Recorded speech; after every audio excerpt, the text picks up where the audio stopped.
Hello everyone, welcome to our YouTube channel study अपने लिए।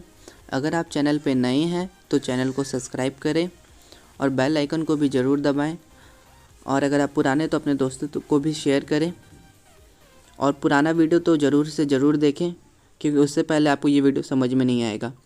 क्योंकि आज का जो हमारा टॉपिक रहेगा वो रहेगा equivalent circuit 3 phase induction motor के लिए। और आप इसे ये भी बोल सकते हो इंडक्शन मोटर को एज अ जनरलाइज्ड ट्रांसफार्मर, क्योंकि इसमें हम लोग इक्विवेलेंट सर्किट कैसे करेंगे। क्योंकि फर्स्ट ऑफ ऑल ये आपको पता होना चाहिए कि इंडक्शन मोटर में दो पार्ट होते हैं।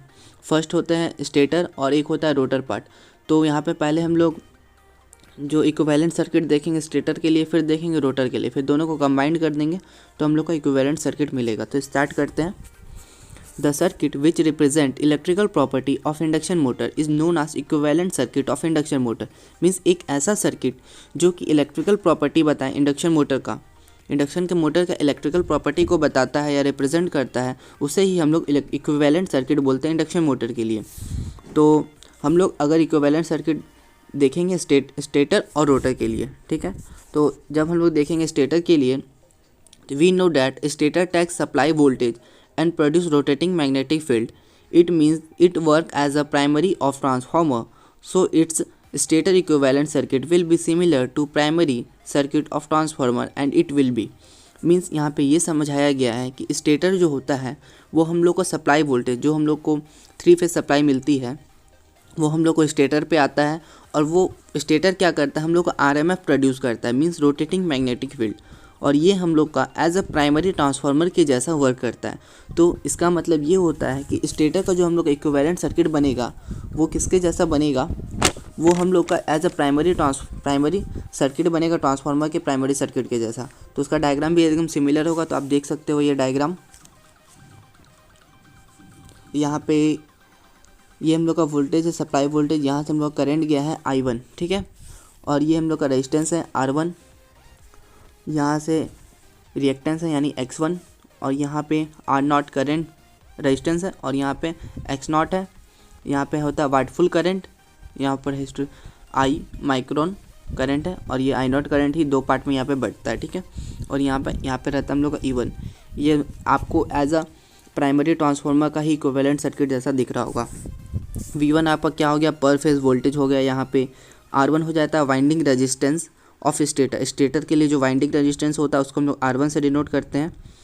और जो X1 होता है वो हम लोग का होता है वाइंडिंग रिएक्टेंस, ठीक है, स्टेटर के लिए। और I1 होता है करंट स्टेटर के लिए, ठीक है। ओवरऑल ये डायग्राम आपको समझ में आ गया होगा। आप जैसे जैसे वीडियो देखते हो वैसे वैसे आप कॉपी में लिखते जाओ तो आपको ज़्यादा समझ में आएगा। अब देखना है इक्विवेलेंट सर्किट रोटर के लिए। तो the circuit which represent electrical property of rotor is known as rotor equivalent circuit. Means एक ऐसा सर्किट जो इलेक्ट्रिकल प्रॉपर्टी बताए, किसके लिए, रोटर का बताए, उसको हम लोग रोटर इक्विवेलेंट सर्किट बोलेंगे। We know that rotor circuit is short circuited.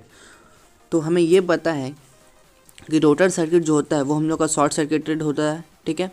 So it work आज secondary winding of transformer with short circuited, so it's equivalent circuit is means इसके बाद ये है कि तो ये जो हम लोग का होता है ये हम लोग का सेकेंडरी वाइंडिंग ट्रांसफार्मर के जैसा ही वर्क करता है, ठीक है, जिसमें शॉर्ट सर्किटेड हम लोग को रहता है, ठीक है।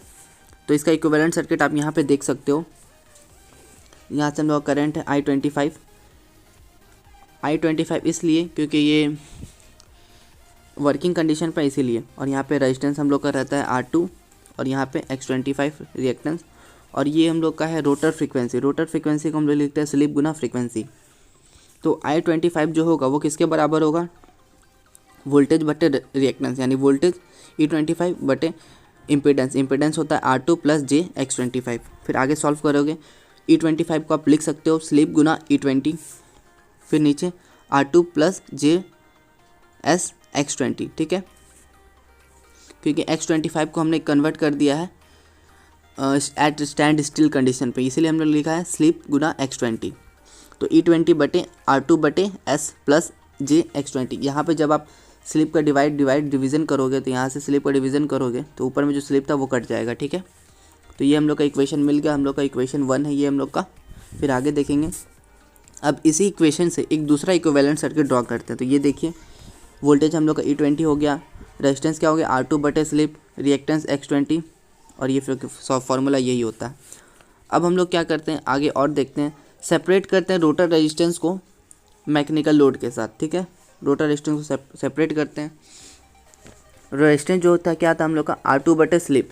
ठीक है, इसको जब आप तोड़ोगे तो आप कैसे तोड़ सकते हो, R2/1 R2 slip minus R2/1। इसको आप और अच्छे से समझिए, ये और ये, ठीक है, ये प्लस में है और ये माइनस में है, इसको आप हटा दो या फिर लिखें, कोई फ़र्क नहीं पड़ता है। ठीक है, ये दोनों मतलब कि कट के तो ये बराबर ही हो जाएगा ना। फिर अब आगे देखिए, हमने इसको तो वहीं रहने दिया, इस दोनों से हमने R2 को कॉमन लिया है। ठीक है, R2 जब आप कॉमन लोगे या क्या होगा, 1 माइनस स्लिप -1। ठीक है, फिर आप एक स्टेप और आगे देखिए, ये क्या हो जाएगा, 1 माइनस स्लिप बटे स्लिप। ठीक है, और आगे देखते हैं, I25 का जो फॉर्मूला था वो क्या था हम लोग का, E25/R2 स्लिप प्लस JX20। ठीक है, ये था। और R2 स्लिप का हमने क्या निकाला सॉल्यूशन, ये निकाला था। ठीक है, बस अब आपको R2/S का जो हमने वैल्यू निकाला उसको पुट करना है, जैसा कि हमने पुट किया, E20/R2 प्लस R2 ब्रैकेट में 1 minus slip divided by slip plus JX20, बस ये पुट किया हमने। अब फिर इस इक्वेशन 2 के हेल्प से हमने एक और सर्किट डिज़ाइन किया। ये देखिए डिज़ाइन, ये दिखा हुआ, if we draw equivalent circuit by the help of equation 2 then it will be. तो जो हम लोग का सर्किट बनेगा, वहाँ का रेजिस्टेंस R2, रिएक्टेंस X20। ठीक है, और ये हम लोग का जो होगा, ये हम लोग क्या हो जाएगा, R2 1 माइनस स्लिप बटे स्लिप। ठीक है, अब ये दोनों हो गया। अब दोनों को कंबाइन करेंगे तो ये देखिए, ये आप लोग का था प्राइमरी साइड वाला और ये था आपका सेकेंडरी साइड वाला, दोनों को हमने कंबाइन किया। आप देख सकते हो यहाँ का वही सप्लाई करंट है, R1 वही है, X1 वही है, और यहाँ पे वही रेजिस्टेंस, रिएक्टेंस, और ये R2 का वैल्यू यहाँ पे सेम है। यही हम लोग का हो जाता है रिक्वायर्ड कंडीशन इक्विवेलेंट सर्किट के लिए। इंडक्शन मोटर का इक्विवेलेंट सर्किट आपको यही हो जाता है। अब देखते हैं approximate equivalent circuit. Approximate equivalent circuit क्या होता है वो देखते हैं। We will make approximate equivalent circuit of induction motor by considering following step. ठीक है, कुछ स्टेप फॉलो करेंगे जिससे हम लोग का अप्रॉक्सीमेट इक्विवेलेंट सर्किट मिल जाएगा। तो पहले तो हम लोग करते हैं क्या, फर्स्ट स्टेप में हम लोग ये करते हैं कि जो हम लोग का एग्जैक्ट इक्विवेलेंट सर्किट है उसको हम लोग लेते हैं। ठीक है, जैसा कि हमने यहाँ पे लिया है। अब इसके बाद क्या करेंगे, अब इसको हम लोग क्या करेंगे, रिवर्स करेंगे, मीन्स एक साइड को दूसरे साइड भेजेंगे। वही यहाँ पे दिखा, reverse rotor circuit to stator circuit by considering transformation ratio. तो हम लोग को रोटर सर्किट जो था ये, ठीक है, इसको हम लोग रिफ़र कर देंगे इस साइड में। तो जब हम कैसे करेंगे, तो ये देखिए, यहाँ का रेजिस्टेंस था हम लोग R1 X1। ठीक है, जब इसको इस साइड करेंगे तो दोनों को ऐसे करके हम लोग ज्वाइंट कर दिए, बाकी सब कुछ सेम रहेगा।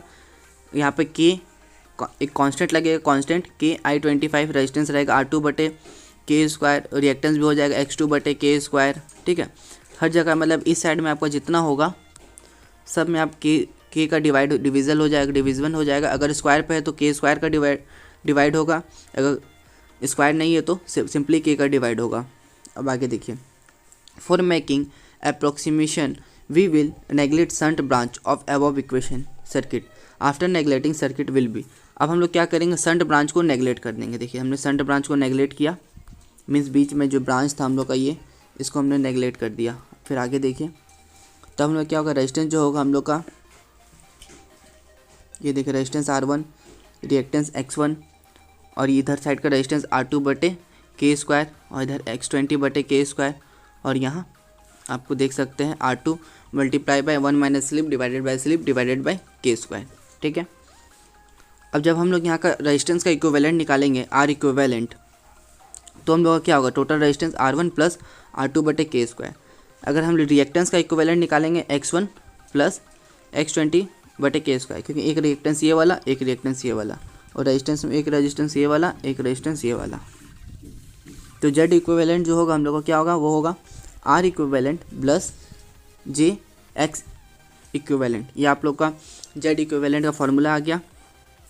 अब इसको और शॉर्ट में करते हैं, तो ये देखिए, हमने एक सिंपल वोल्टेज दिया, ये हम लोग का करंट सप्लाई होता है I-25, और ये यहाँ पे हम लोग सीधा Z इक्विवेलेंट लगाएंगे, और ये हम लोग का R2 multiply by 1 minus slip divided by slip बटे K²। ये एक सीधा अप्रॉक्सीमेट इक्विवेलेंट सर्किट आप लोग को मिल गया। क्वेश्चन किस तरह से पूछ सकता है एग्जाम में, इस तरह से पूछेगा कि explain rotor circuit of induction motor and make its equivalent circuit with considering load. या फिर पूछ सकता है explain stator circuit separately how it is similar to primary of transformer. फिर पूछ सकता है draw equivalent circuit of induction motor. या फिर ये पूछ सकता है कि explain all steps of approximate equivalent circuit of induction motor. तो आई होप इस टॉपिक में आपको कोई तरह का दिक्कत नहीं होगा। अगर दिक्कत होगा तो आप कमेंट सेक्शन में पूछ सकते हो या फिर टेलीग्राम सेक्शन में भी पूछ सकते हो। Thank you for watching our video.